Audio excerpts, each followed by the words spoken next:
Welcome Smart Investor to my channel, Nizar Imam. Jadi kembali lagi di segmen prospek ya. Nah, kali ini kita akan membahas prospek saham-saham banking yang second liner. Kalau yang blue chip itu seperti contohnya BCA, BRI, BNI dan seterusnya. Nah, ini yang second linernya. Nah, kita akan coba bandingkan secara komprehensif saham-saham second liner mana yang kira-kira terbaik. Ini komprehensif banget ya, karena saya nanti bandingkan dengan rasio-rasio perbankannya, kemudian juga dengan price performance-nya year to date seperti apa, kemudian juga dengan per kali PBV-nya, sehingga kita tahu juga yang murah yang mana. Jadi ini saya buat singkat, teman-teman nggak habisin waktu. Di akhir teman-teman langsung bisa tahu bank second liner yang terbaik yang mana gitu ya. Oke, langsung aja kita bahas. Yang pertama kita harus tentukan terlebih dahulu ruang lingkup dari penelitiannya. Jadi kita screening dulu ya. Kita buat stock universe-nya di banking aja seperti ini. Kemudian kita buang saham-saham yang di atas 100T market cap-nya karena ini second liner, kita buang. Terus yang di bawah 10T market cap-nya itu kita buang juga. Kemudian EPS-nya yang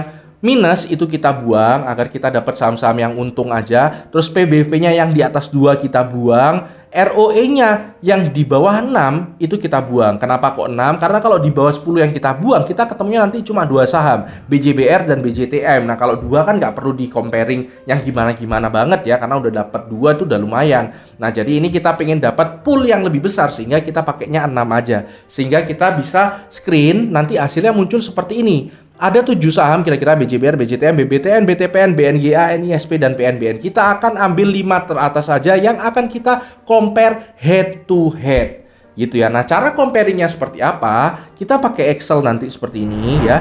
Nah, kita masukkan 5 rasio keuangannya. Seperti NIM, net interest margin ya, ini makin tinggi makin bagus. LDR ini makin kecil makin bagus. Loan to deposit ratio, jadi seberapa dari dana pihak ketiga itu yang diputar jadi utang. CAR ini minimal 8%, ini makin tinggi makin bagus. Capital adequacy ratio ya, terus ini BOPO, biaya operasional dibandingkan dengan pendapatan operasional, ini makin kecil makin bagus juga. Terus ada NPL net, NPL yang kita pakai yang net ya, bukan yang gross. Jadi ini yang macet, bener-bener yang macet aja gitu. Ini ada 5 rasio perbankan. Nah, ini kita ambil dari publikasinya di bank masing-masing. Jadi kita kumpulin nih data-datanya ya. Contohnya seperti ini.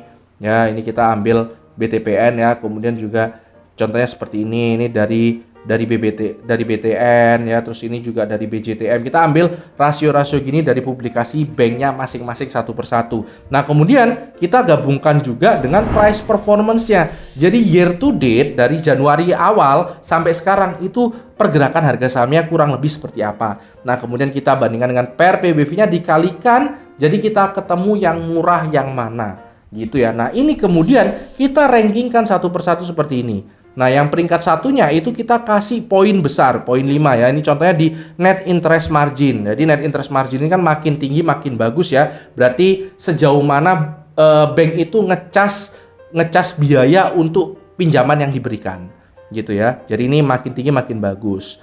Nah, ini fee-nya untuk tiap pinjaman yang diberikan BJBR itu 5,66. Nah, ini paling tinggi di antara yang lainnya. Berarti ini poinnya 5. Yang kedua adalah BJTM ya, 5,09, poinnya 4. Terus kemudian BNGA ketiga poinnya 3, BBTN ini yang paling rendah poinnya 1 gitu ya. Nah, kita lakukan ini untuk semua kriteria yang saya sebutkan tadi.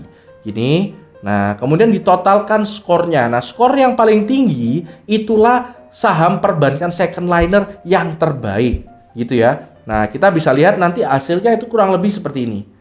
Nah, ini kalau misalnya dijabarkan dalam grafik itu seperti ini. Kita bisa lihat ini yang tertinggi itu adalah BJTM ya. Yang tertinggi BJTM di sini skornya. Kemudian yang berikutnya adalah BNGA, yang ketiga adalah BJBR, kemudian BTPN, kemudian BBTN. Nah, dari sini kita bisa tahu ya BJTM itu paling oke. Nah, yang saya cukup kaget itu adalah BBTN itu ternyata paling bawah di antara 5 saham yang saya sebutkan tadi. BJBR juga ternyata nggak di bawah BJTM, tapi masih lebih bagus BNGA. Nah, untuk BBTN sendiri mungkin karena bisnisnya ini pinjaman yang bentuk KPR ya, jadi agak besar, modalnya juga agak cukup besar. Terus kemudian kredit macet di sana lebih besar. Nah, kita bisa lihat nih ya, BBTN sedikit, NIM-nya itu paling kecil, LDR-nya paling besar, CAR-nya ya cukup di bawah-bawah lah, BOPO-nya paling besar, NPL-nya paling besar. Jadi memang performanya itu dibanding yang lain itu mungkin karena disadvantage dia lebih banyak KPR rumah ya, itu menyebabkan BBTN itu paling rendah